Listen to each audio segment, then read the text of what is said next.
A spontaneous and unrehearsed interview.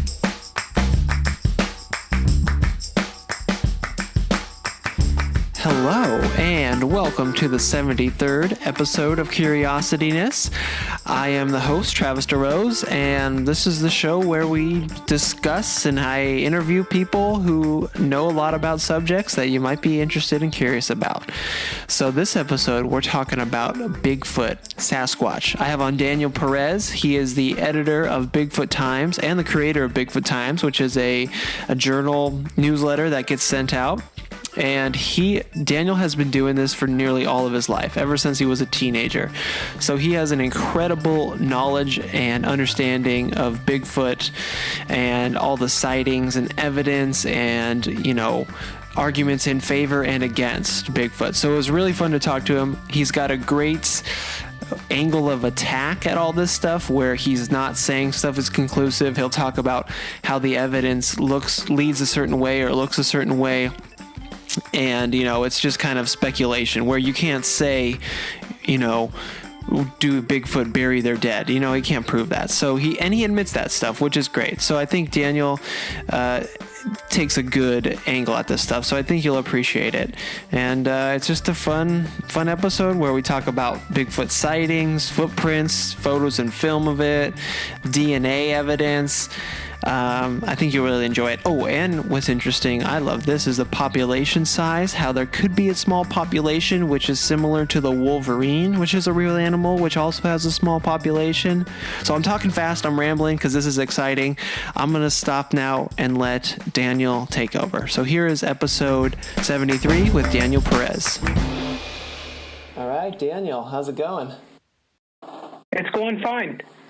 Cool. Good to have you on. This is exciting. This is fun stuff to talk about that I think everyone has, encountered in their lifetime and is just kind of naturally intriguing, It's a little bit different from the politics of the day, huh?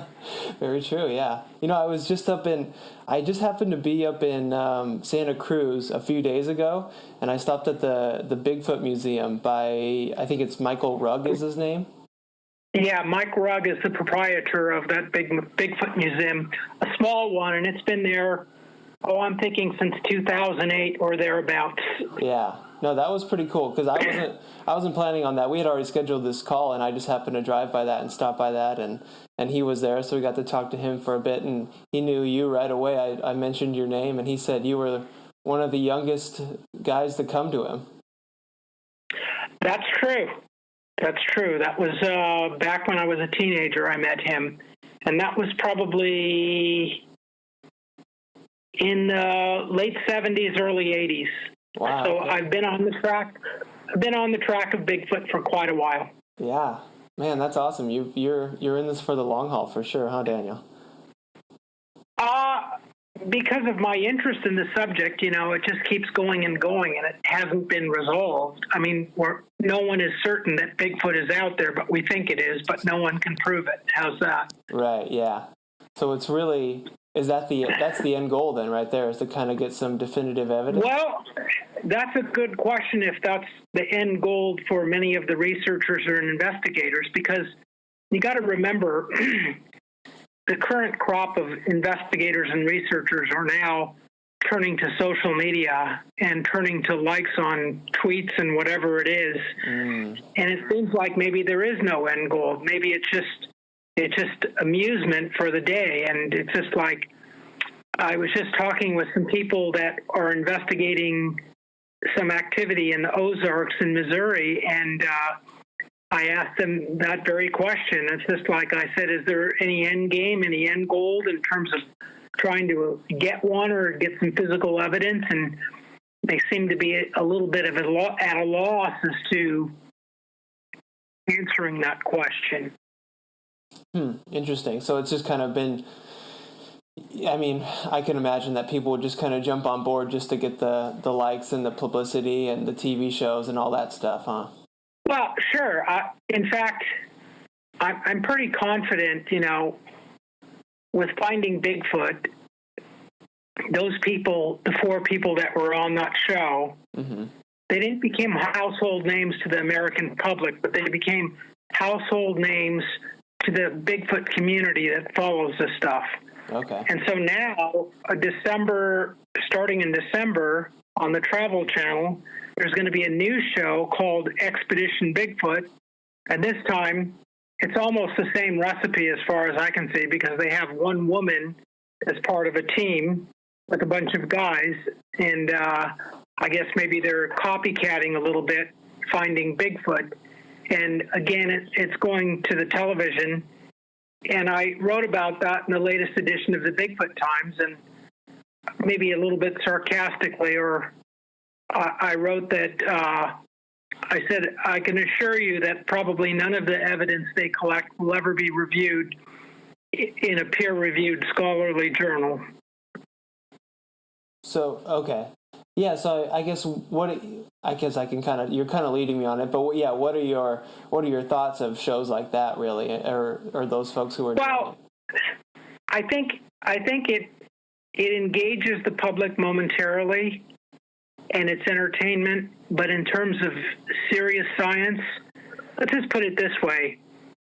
You got to cut the fat from the meat, and when you start looking at all these shows, there really is some content wrapped around a bunch of fat, and it's just like you just have to know what to look for, because I've been in discussions with one of the people from Finding Bigfoot, Cliff Barackman, who lives up in Portland, Oregon, and he's done some really fine work, and we've had some very specific discussions about very specific cases that I was intrigued by, like a photo of, I guess one of them, a Bigfoot.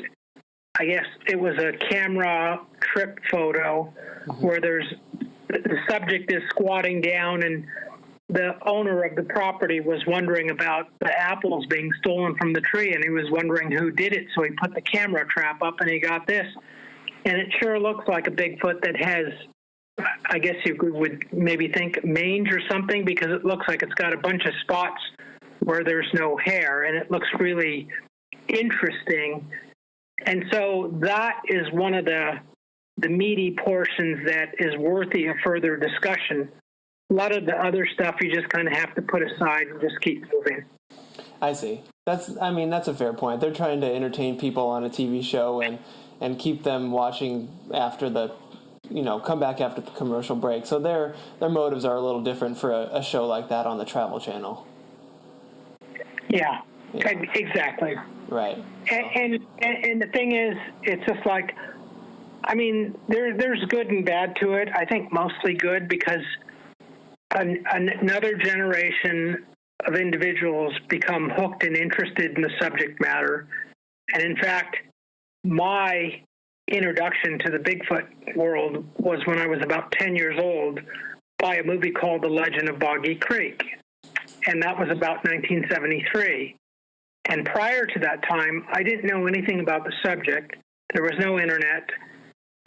So most of the information you got was either from a newspaper, from a book that you got from the library, or from a television program. In this case, I saw The Legend of Boggy Creek at a theater. Mm-hmm. And that's how I got hooked on the subject. And in fact, at 10 years old, when I saw the movie, I couldn't believe that they were presenting it as trying to be factual, as trying to be like, this is serious stuff. Mm-hmm. And so I started going to the library and checking books out on the Bigfoot subject. And I thought, well, that's interesting. All of these people are claiming to have seen stuff, and one thing led to another. And so I just, over the years, became a Bigfoot investigator and researcher. And all these years later, into 2019, I'm still doing it with the same rigor as back then. Nice, man. I love that, Daniel, where it just you just slowly got into it and it just snowballed, and it's just has you hooked, huh? And now I'm hooked because the idea that in North America, the United States, Canada, that there's a possibility that there could be another primate living here like us, but completely undetected by modern science. And modern science really has largely ignored the whole thing. And so I'm intrigued by the possibility that there's something out there. And it's just like, you would think that these things, maybe millions of years ago, they could have existed. But now, today, it seems almost impossible. Mm-hmm. Yet, all you have to do is log on to the BFRO website, and you'll see some current sightings there, current reports from all over the United States. And it's hard to believe, but when you get out there in the field and you start looking around in some of the areas where these reports are taking place, it all starts to make sense, because there's a lot of, as populated as the United States is, as California, there's a lot of places out there where there's very little people. Mm-hmm. And a lot of woods. Right. So that kind of leads to sort of a question where, I mean, with your experience and time devoted to this and all the research that you've spent into this, what does it seem the evidence is leading to that, like, how would you describe what Bigfoot is? Like, is it a singular creature? Is it a species? Like, what, how can you describe it? Based on the reports from all over the United States, there would be zero possibility that it would be a singular animal. Right. I mean, if it were a singular animal, it would die off, and that would be the end of that. Yeah. There's more. The logical conclusion is we have a population of these things. How many, I don't know, that are breeding and continuing on to this very day. And when I say that to a casual person who doesn't investigate or research the subject, you would think that this is absolute lunacy, but it's just like, that's what the information, the data from the reports, from the witnesses seems to be telling us, that we have a population out there. And it's just like, you could almost think of it like a person, hair covered, living in the woods, but not like a man in any sense that there's no civilization there. It's just a wild animal going about its business, living, finding mates, and eating. Man, and it's just, yeah. Well, I imagine it's because there's so many questions that people have where it's like, well, how is it so elusive that we haven't been able to kind of see one of these species and everything? But how do you answer those kinds of questions? Well, here's the thing. It's just like, there can't be many of them. Uh-huh. Let's just say, for the sake of argument, a round number, 5,000 or 10,000 in all of the United States and Canada. Okay. That is, if you were to just say there's 10,000 of them in North America, for the sake of argument, that is almost nothing in terms of a population. When in the state of Ohio, you have over 1 million deer. Just in one state. Right. And so all of a sudden you have 10,000, but spread out all over North America. That's a very small number. And so that would not imply, but the logic behind that is that very few people would see them. And that's what's happening. It's just like, there are sightings, but it's not by it's just like, you and I can walk out of our front door, and at any given time, we'll probably see a cat or a dog, because they're extremely common. I don't even know how many cats and dogs there are in the United States, but I'm sure there are millions. And that's why having a sighting of a cat and dog is no big deal. It happens all the time. And no one says, oh, I saw a dog, I saw a cat, because it happens all the time. Mm-hmm. It's not a big deal. Right. But a Bigfoot is a big deal, and it doesn't happen all the time. And when someone sees one, it's just like, first of all, they're wondering, did I see what I thought I saw? Right. And then when they start to realize, they said, I saw something that was probably very extraordinary. And it's almost like in Bigfooting, it's almost like winning the Bigfoot lotto in terms of having a sighting, because it doesn't happen that often. And because these things are just going about their business. And the data seems to imply that we're dealing with a nocturnal species that favors nocturnalism, functioning at night as opposed to functioning at daytime. And so if they're operating at night while we operate the human species during the daytime, there's not going to be a whole lot of overlap. And it's just like the sightings are probably going to be coming from people who are on lonely wooded roads at night who happen to see something that crosses the road in front of their vehicle. And that's very, very common. Right. So that kind of explains in a nutshell what it's all about. Mm-hmm. Yeah, no, that makes sense, where it's just kind of the luck of the draw if you are going to see them, because there just cannot be that many of them. But do you know of any of the research? Let me stop. Can I stop you for a moment? Yeah, go ahead, Daniel. And forget about Bigfoot for a moment. Let's talk about a real species that we know for a fact exists, the wolverine in North America. Uh-huh. There are so few wolverine sightings because the reason for that is the population of the wolverine is so small. According to field biologists, it probably runs in the thousands of small thousands, maybe you're looking at maybe 6,000 scattered throughout North America. Oh wow! And that's why you see, and that's why people say, well, what is a wolverine? Why don't they talk about it more? Because it's almost this elusive species that we know for a fact exists, but it again lives high up in the mountains and has a favored nocturnal activity, and that's why people don't see them that often. Okay. Wow, that's interesting. That's a great comparison. It's a great analogy. Yeah. No, that's awesome. And then, okay, well, that kind of answered my question then, because I was curious if there's been, research into what kind of is the smallest population that could support a species and they could continue to, to live on without really going extinct and having genetic, whatever. That's the $1 million question. It's just like Dr. Jeff Meldrum at Idaho State University in Pocatello has kind of made the comparison of a Bigfoot population to a bear population, and bear population in living in certain areas, and trying to take the bear data and extrapolate it to where you could say, like, okay, this might give us a fair number as to how many Bigfoot there might be in North America. Mm-hmm. But the truth of the matter is we don't know, and I suspect even after we establish that Bigfoot is a real biological entity, that it may take decades before we even have a handle on it because they're so bloody elusive. Yeah.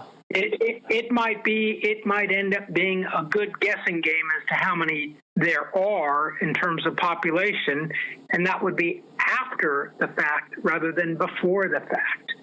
And as to say you and I are both in California, let's just say for the sake of argument, there might be 50 here in California, up in the northern part, maybe some scattered in the Sierras. It's just like nobody really knows as to what minimum you have to have in terms of population to keep the population going. It seems like if you get below a certain number, you're doomed. But we don't know if that number we've gone below that number because we continue to have sightings, and it continues to seem like whatever is out there is still out there.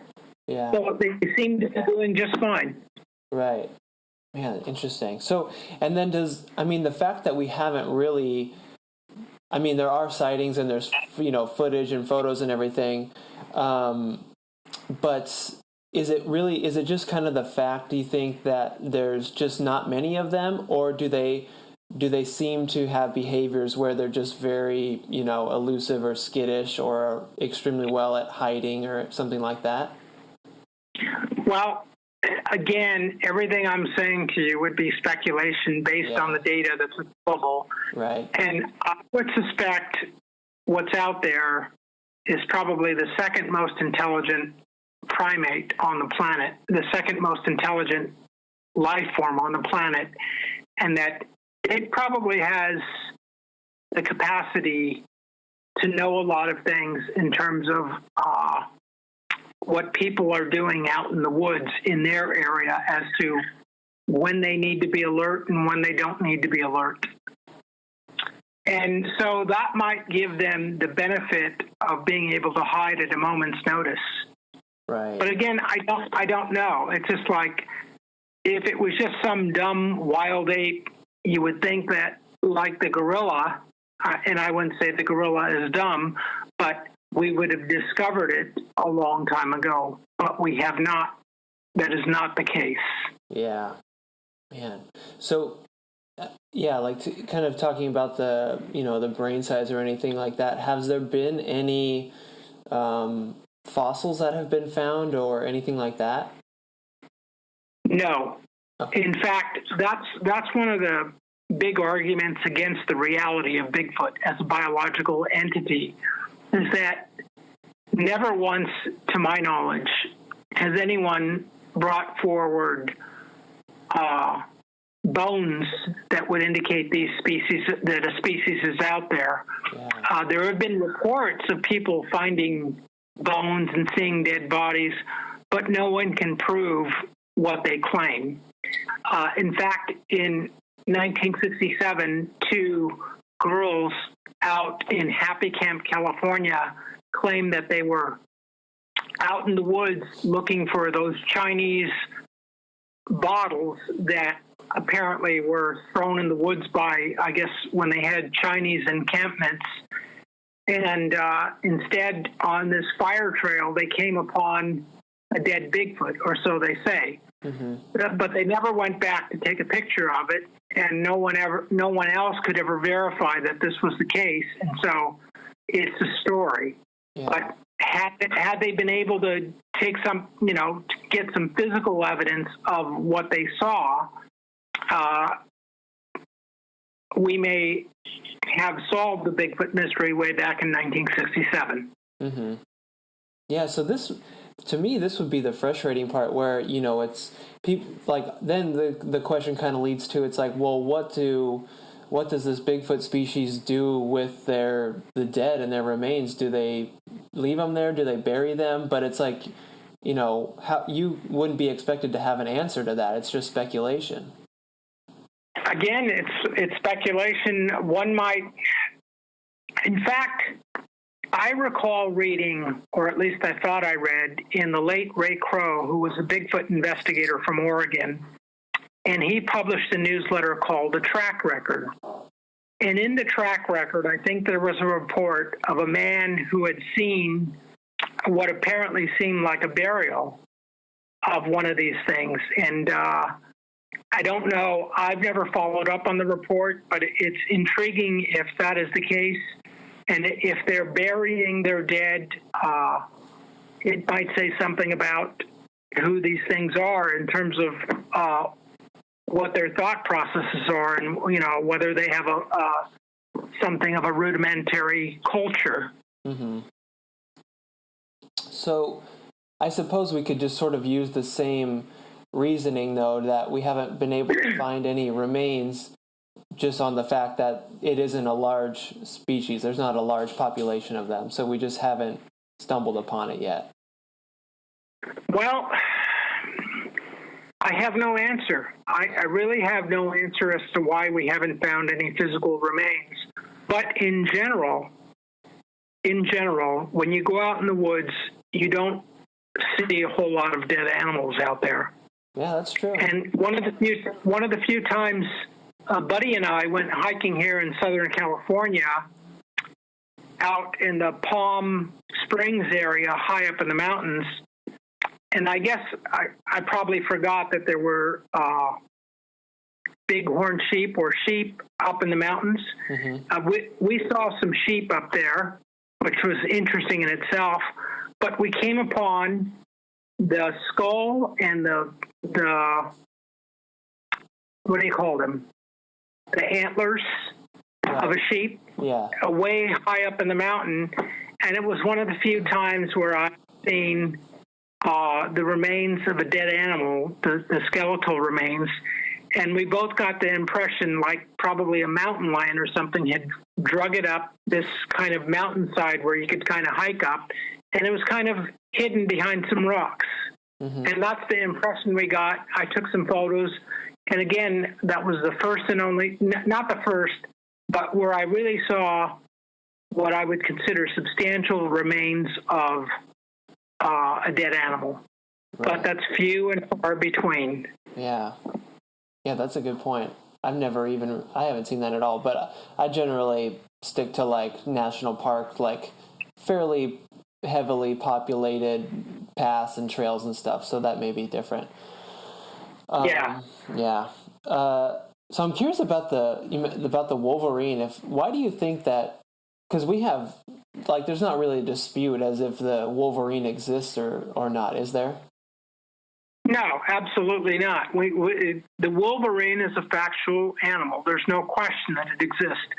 But because the numbers are so low, you could probably ask 100 people the next time you go out to the shopping mall, and probably not one of them could tell you that they've seen a Wolverine with their own eyeballs. Yeah. Because they're so... But you ask those 100 people, have you ever seen a dog, a cat, or a deer? And you'll probably get 99 of those people who will say, oh, yeah. Right. The only Wolverine they've probably seen is Hugh Jackman, I would guess. Yeah, a Wolverine on TV. Yeah. That's it.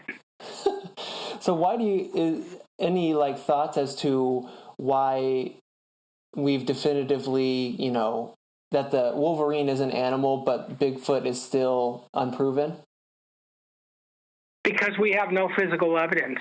Okay. And we've just found the physical evidence for the Wolverine. That is, science does not accept Bigfoot. The scientific community that from established universities worldwide does not accept Bigfoot as a real biological species at this point in time. Mm-hmm.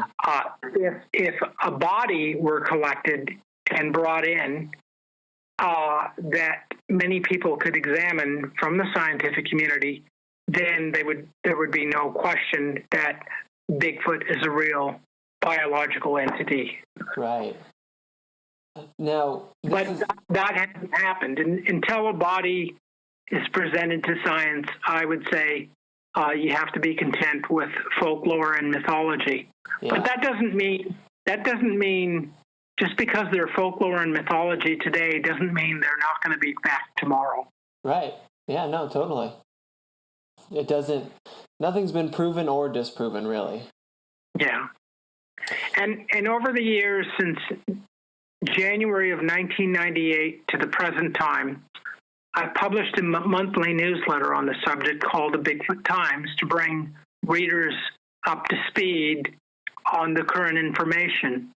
And when I started publishing the Bigfoot Times newsletter, there were other newsletters that were also being distributed in the United States.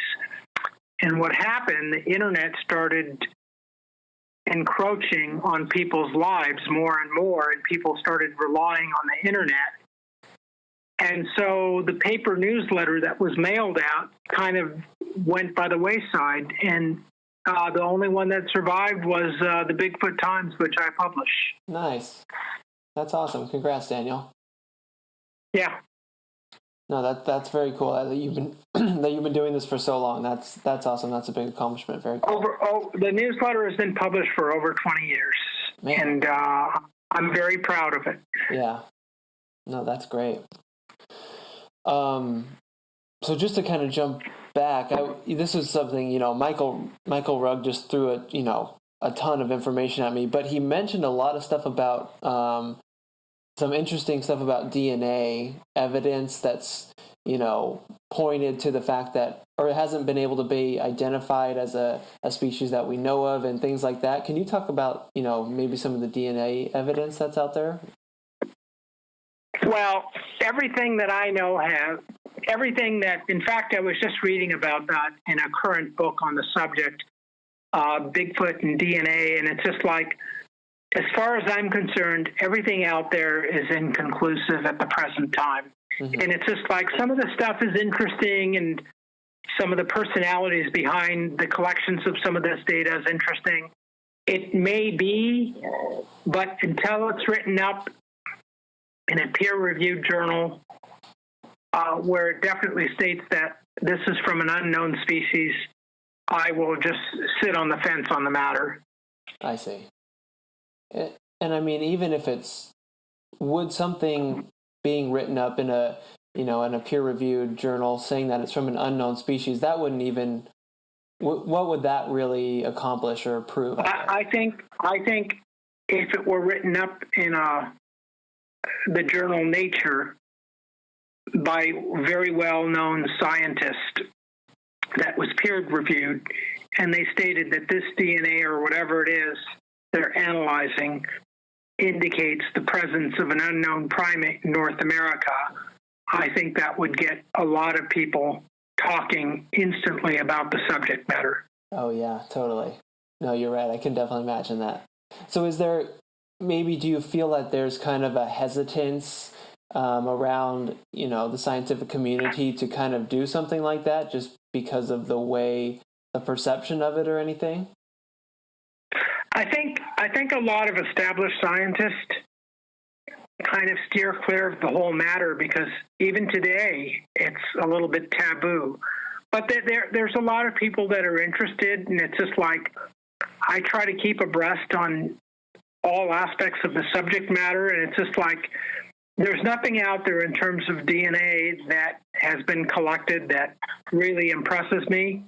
Mm-hmm. There was a fellow, I think in 2011, Justin Smeha in Northern California, who claimed that he shot and killed a juvenile Bigfoot and that they collected blood that dripped on his boots. And then subsequent analysis of the blood on his boots indicated that it was a black bear.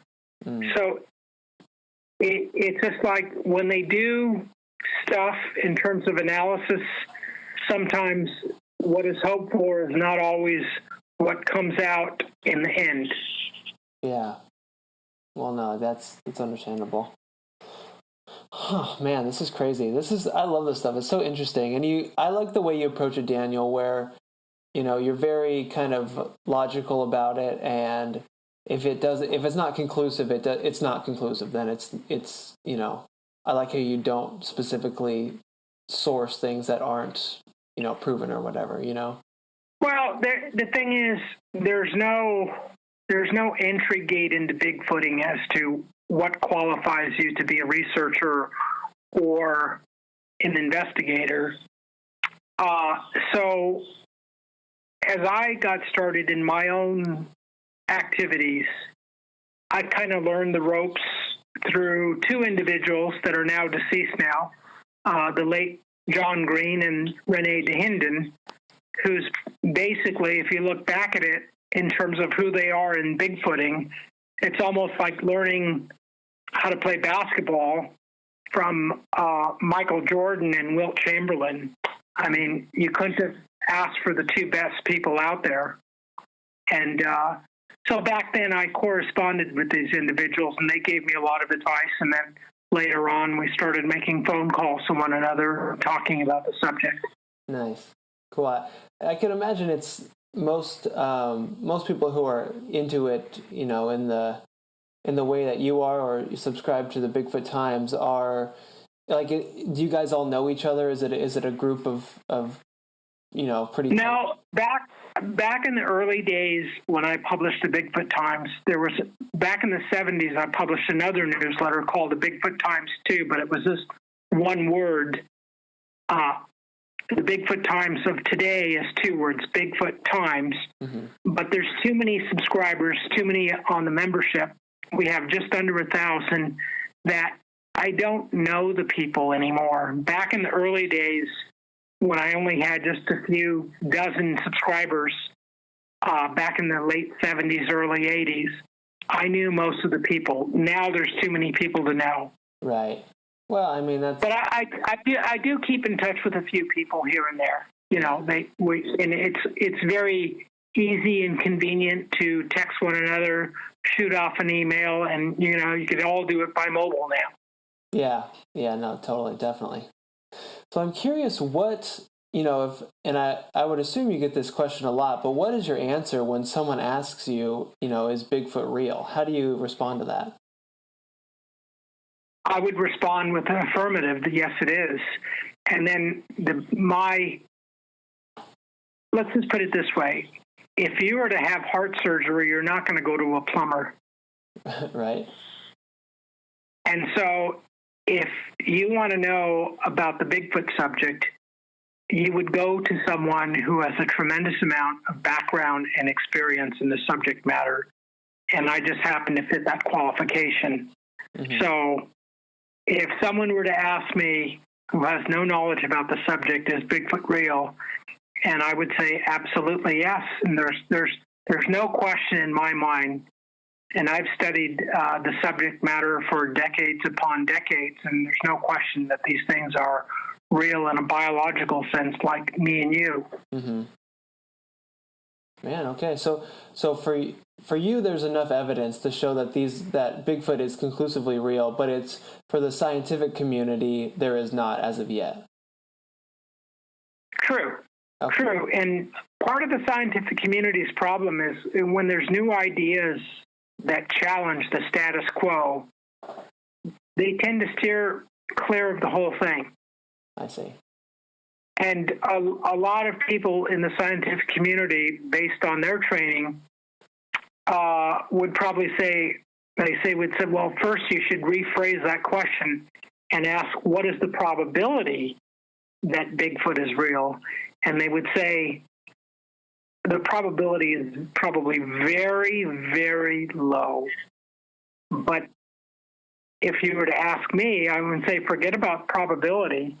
We just want to know what you think. And my thinking would be that, yes, they are real, real biological species out there, few in number, that are very nocturnal, very secretive, and they just go about their business, and you don't see them all the time. Mm-hmm. Right. No, that's great. Thanks for, And here's another analogy when I'm talking about that. Friends of yours might say, don't waste your money on playing the lotto because you'll never win. And then all of a sudden you read in the paper or see on the news that someone won $500 million playing the mega lotto. It does happen, but it's very, very rare. Yeah. So the probability of winning any lotto is very, very small. But in reality, people do win. So that's how you could make an analogy to the Bigfoot subject, mm-hmm. as far as I'm concerned. Right. No, I can understand that. I see that analogy. So I guess kind of with that, do you have any, I don't know, like, do you have a hope for the future or a goal or something that you see? Well, the goal in the future is to establish physical evidence. Hopefully, by the time my life is over, that we've established that Bigfoot is physically real. Yeah. That is when we spoke earlier about the end game, that is my end game. Okay. The business of getting more video or nighttime video that you could have on these television programs, that's all fine and dandy, but that doesn't prove it. The only thing that's going to prove it is a body. Yeah. And I've said this from the get-go, and until you have a body, you have nothing. Yeah. And as grisly as it may sound, that's what it's going to take to prove this species. Right. No, totally. And a lot of people think that hair and DNA is going to prove it, but it's just like something as improbable and as fantastic as Bigfoot, which is almost saying like Santa Claus exists. It's going to take a body to do it as opposed to just a DNA sample, in my view. Mm-hmm. Yeah, no, I can understand that. Man, okay, I like that. So the real goal is to find a body. I like that. So have you, kind of working on this and researching this for the majority of your lifetime, does it get frustrating to you that a body has not been found? Yes and no, because it's just like I also play the lotto too, and it's just like I continue to play, and it's just like I've never won, but I'm not frustrated. I still take a few dollars here and there and play lotto tickets, but I'm almost confident that I'm not going to win, but there's that small chance. And I'm saying, the same thing with Bigfoot. When I go out in the woods, I'm pretty confident, even though that's a bad attitude, that I'm not going to see anything or find any evidence. But there's always that possibility that you might. So you continue to go. Mm-hmm. Right. So do you have any particular, like, I know the Patterson-Gimlin film is probably the most famous, footage, I guess, of Bigfoot. That's the one. Yeah. Go ahead, Daniel. The film is now just over 52 years old. It was shot October 20th of 1967, and it's not a videotape. It was shot with film. So what you see is what you get. Mm-hmm. That film was actually made at the place that they said it was. There's no faking that, and it was processed the very next day, and it was shown for the first time on a screen October 22nd on Sunday in Yakima, Washington. Okay. And the guy who very first saw the film, Roger Patterson's brother-in-law, Al Diatley, which is really the irony of it, died exactly 52 years to the day. He died October 21st of 2019 at the age of 85. He just died last month. And on October 21st of 1967, he took receipt of that film that his brother-in-law, Roger Patterson, airmailed to him from Eureka to Yakima. And he took that film. 52 years later, at age 85, he died of a stroke, the complications of a stroke. And so the irony of that, but the beauty of it, it is film, and film is, believe it or not, is Kodachrome film is very sharp, and that the images that he took were actually very sharp, and that you could see quite a lot of detail, and that there's no indication that anything is fake about the film. And you could say till you're blue in the face that it's fake, but no one has ever put a finger on it to say, like, what's fake about the film. It's just the fact that you see this thing on a screen and your first reaction, that's impossible, that can't be happening. So your instinct says that's a fake film. Right. It's not based on being analytical or scientific in terms of analysis of the film itself. But yeah, 52 years later, the PG film, or the Patterson-Gimlin film, is still the crowning glory of all of Bigfooting, because here's what happened. You had two eyewitnesses, Roger Patterson, who's since passed away in, I think, January of 73 or 72, and Bob Gimlin, who's still living, who still stands by his story.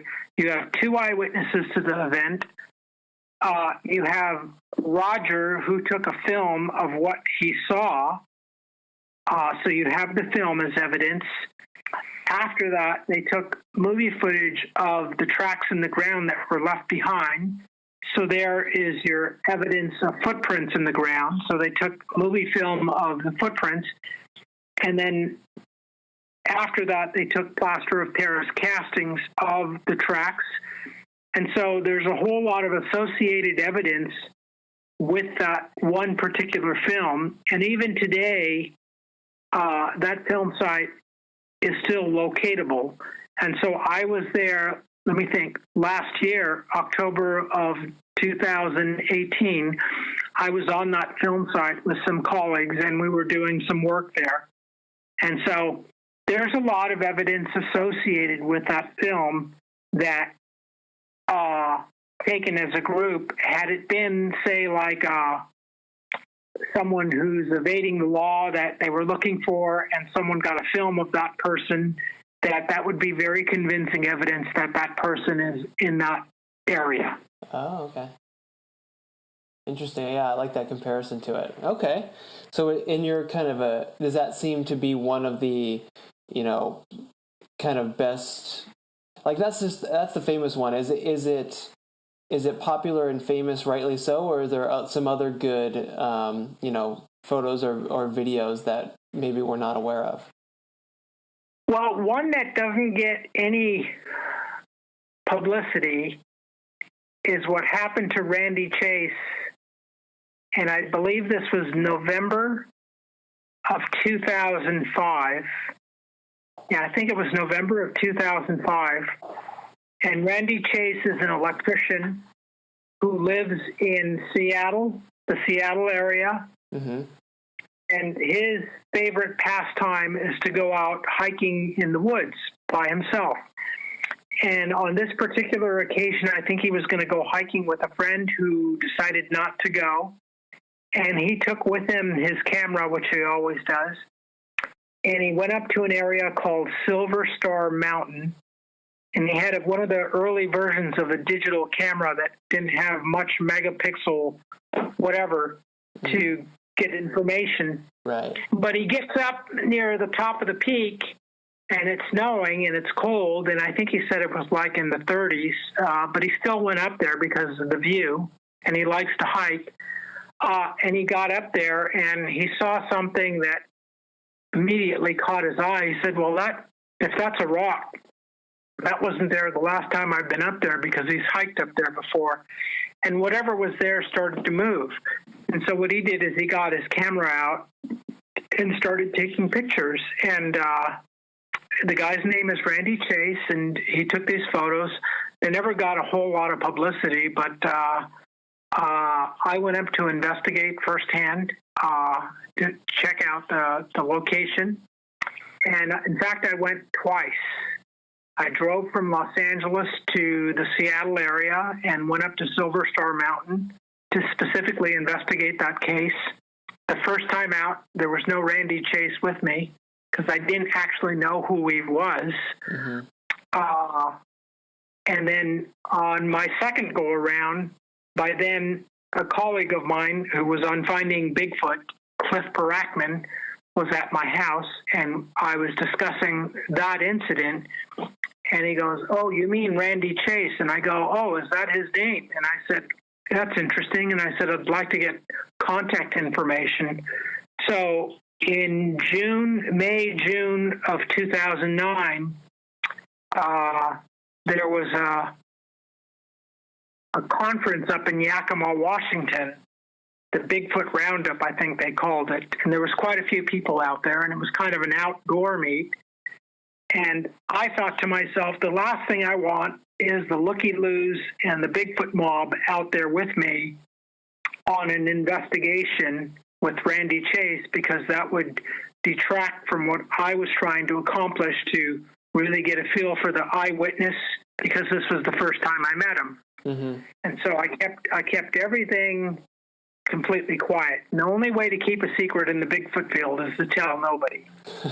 And so when I went out, we had it all prearranged. And so I met him in the morning, and we went out, met him, had some breakfast, and then we hiked up to the area. It's a good hike. And he told me what had transpired, and I did an audio taped recording of him of what he experienced on that day in question. And he passed all my tests in terms of him as a witness, in terms of credibility. Mm-hmm. He came across very credible. And he got these photos. There's like 1, 2, 3, I think there might be four photos with the subject in it. And then after that happened, you could think of it as a mountain peak. And so the thing goes away from him down the mountainside. And I don't think he was necessarily scared, but he was cold. And he wanted to get back to his vehicle, so he got those photos and then turned around and headed back for his car. And he looks back and he says, it would have been interesting if I would have went up to see where that thing was walking, to see if I could have seen prints in the ground. He never did that. Instead, he went the other way. Dang. But that to me is a very substantial case. And even though it was just one person, I was very impressed by everything he told me. And it's like one of the best cases I've ever investigated. Nice. Awesome. So do you do a lot of kind of investigating of cases and eyewitness stuff like that? When I can, I work full time as a union licensed electrician, so it's not like I can be out in the field all the time. Yeah. And there are a lot of people that are kind of what you would call, I guess, full-time Bigfoot hunters, but I'm not certain as to exactly what their finances are. It might be a tough go because there's not, even today, I don't think there's a whole lot of money to be made out just being in the field. Mm-hmm. There is some money to be made having an Instagram account and having followers and posting everything that you can, and it's just like, that's just not me. Right. Yeah, no, I get that. Man, well, this is awesome, Daniel. I love talking to you. This is super interesting and fun to dive into. So can you share with people? Oh, go ahead. It's just, the thing is, it's just like, there's different degrees of Bigfooters out there. Mm-hmm. There's some people who know a lot about the subject matter, and then there's a lot of people who wish they knew a lot about the subject matter, but don't. Yeah. I just happen to have been around for a very long amount of time. I know a lot about the specifics about a lot of cases. I've been all over the United States investigating. In 1996, I took my motorhome all the way to the East Coast and back, investigating these reports. And I met a lot of people and talked with a lot of eyewitnesses, and I was very impressed by what I was told. Mm-hmm. And I'm continuing to do it. And it's just like I do it as often as I can. Nice. Yeah, no, I appreciate you sharing all this stuff, and because I fall into that second camp where I just find it so interesting, and I wish I knew more, but there's so much out there too, and it's hard to, doing an internet search, it's tough to sift through the amount of information that's out there. Yeah, that's true. And there's a lot of Bigfooters that are strictly, their Bigfooting is they're digital keyboard warriors, as a friend of mine put it, in the sense that all of their Bigfooting is done behind a computer screen, and that's it. Yeah. And so, like I said, there's different degrees of people involved in the Bigfoot community. And for myself, I think there's going to be in May the Ohio Bigfoot Conference, and as far as I can tell, I'm thinking the organizers of that meet want to invite me to give a talk, and so I probably will give a talk in Ohio in May. Oh, cool. That'll be fun. Yeah. So have you ever had a Bigfoot sighting yourself? No, but I've seen tracks on two different occasions. Once here in Hemet, California, before Hemet got built up. And in fact, I think where Doug Trapp and myself saw these prints was where they built this dam now. But Dick and June Putnam, I think they're both deceased now, and their kids were having stuff happen back in the Hemet area. And we got wind of it, and I was still in high school, and we started making runs out there on the weekends. And on this one particular occasion in 1980, Doug, I wasn't driving then, but Doug was, and he was out of high school. So we decided to go out there and look around. And to my memory, it had rained quite a bit before. And it was just a nice drive out there. And we didn't tell anyone we were going to be out there. And so to my memory, we went to Dick and June Putnam's house, and nobody was home. So we said, okay, let's just kind of look around, and it had rained so much, the dirt roads that we were on back there, there was no paved roads. They were just all dirt roads, that they were kind of rutted where you had to take your vehicle and kind of drive around the big rutting from the rain. And so we got to an area where there was like a little creek that was started by the rain. And for those people who don't know, Hemet is kind of halfway in between San Diego and Los Angeles. Mm-hmm. So this is 1980, and I'm 17 years old. And so we're looking around, and I think we both noticed at the same time. We looked down, and I think he said, like, holy crap.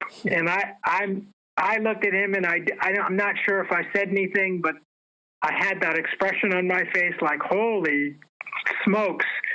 And there were these tracks that were right by the creek that came, I think, on one side of the creek. Got to remember, this is 1980, so it's almost like 40 years ago, huh? Yeah. See, 39 years ago. So it's on one side of the creek, and then it comes on the other side of the creek. And it looked like there was a tree there, and it looked like it kind of steered around the tree because the tree was very low-hanging, and it looked like whatever kind of went around not to hit its head or whatever. At least that's what we thought it did. And he had plaster of Paris, and he tried to make a plaster of Paris casting, and it kind of broke up because I guess the plaster was already moist or whatever. But we didn't get a casting. I got some photos, but the photos weren't really that good, and this was like on an Instamatic 110 camera. But what was very clear to me was the heel, and the heel was very big, and where you could see the heel indentation in the ground. It was kind of like sandy dirt. And that was the first time I saw tracks. And then in August of 1986, I got a call from CNN, which was, I guess, young at the time. And they told me about the Monachi Meadows up in Inyo National Forest, about some bridge builders who had a sighting just recently. And so I said, oh, that's interesting. And so I had a couple of days off from work, and I drove out there, and I happened to bump into the construction crew. They were building a footbridge across the Kern River, and they were camped out there with a tent out in the wilds. And one of these things, a Bigfoot, had come in and scared the crap out of them, so much so that when this happened, that they left the area and then came back. And so I get out to them, and I'm doing a taped interview with them, and that we're sitting at a makeshift table that they had made for their lunch. And so they started to tell me what had transpired, and one of the guys says the sound that it made was like a stadium loudspeaker 3 feet in front of you. He said it was that loud. And he said because of the volume was so heavy and it was so powerful, they knew that no one was out in the woods late at night trying to fake this sighting, because they had a gun. And they knew that whatever was out there was real, and they decided to get out of that area. But so during the course of the taped interview, I said, well, were any tracks seen? And they said, yeah. In fact, then I stopped the tape real quick, and I said, really? I said, are there? And I was there within a week or a week and a half after the fact. And they said, yeah, the tracks are up here. And so I said, hey, let's go see if we could see them. And so we went to go look at the tracks, and it was in very sandy soil. The tracks weren't very good, but there they were. And I think I measured one, and it was just short of 14 inches. And again, I was very impressed. They weren't good tracks, but it was the second time I saw tracks. So between 1980 and 1986, which is a long time ago, those are the only 2 times I had seen tracks.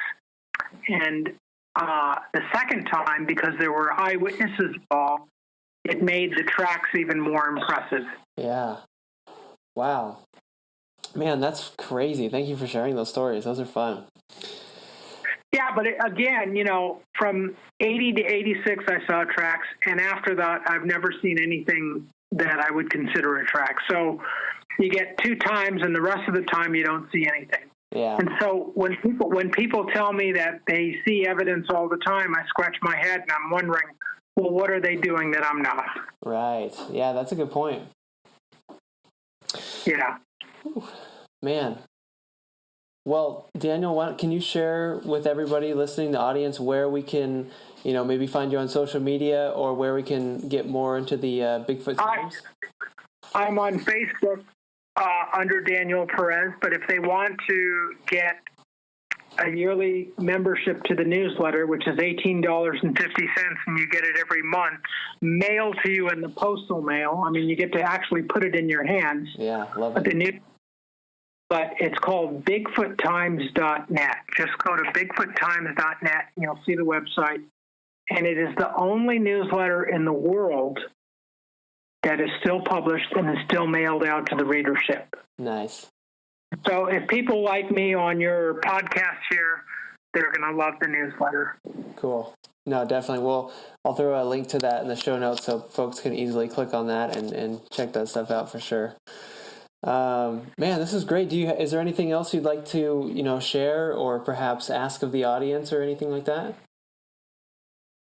Well, I mean, if people have questions, they can ask, but I'm just telling you what I know, and I've dealt with all the major investigators out there. Mm-hmm.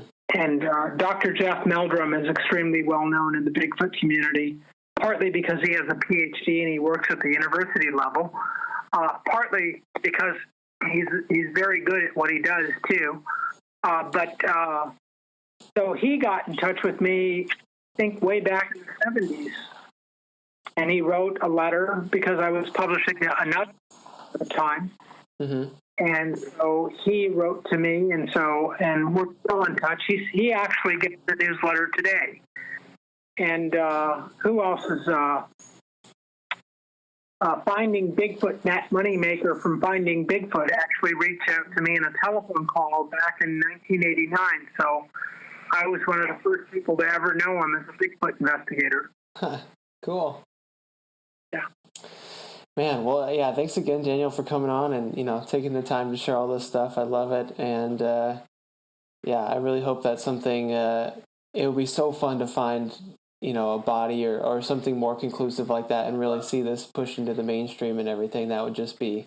Well, if the body is found, as far as I'm concerned, that event will probably be as big as the moonwalk. Yeah, totally. I could imagine. Yeah.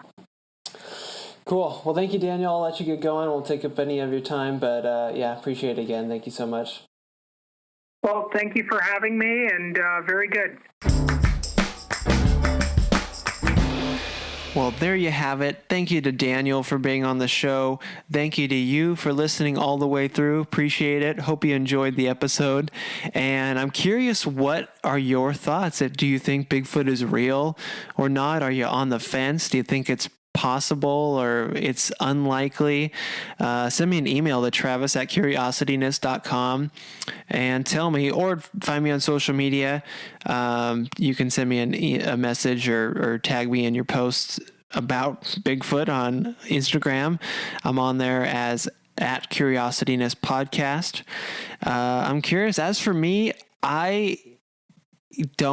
unlike Daniel, I don't think I can conclusively say yes, Bigfoot exists, because I don't feel like I could say that. I'm in between Daniel and the scientific community, I think, where if some pretty good DNA evidence came up, I'd be like, oh yeah, Bigfoot exists, but I don't know if I need a whole body, so I'm kind of in the middle where I can't say yes, but I think it's likely. It seems like it. And I would love that. It would just be awesome. It would be bigger than the moon landing, or on the same par as Daniel said.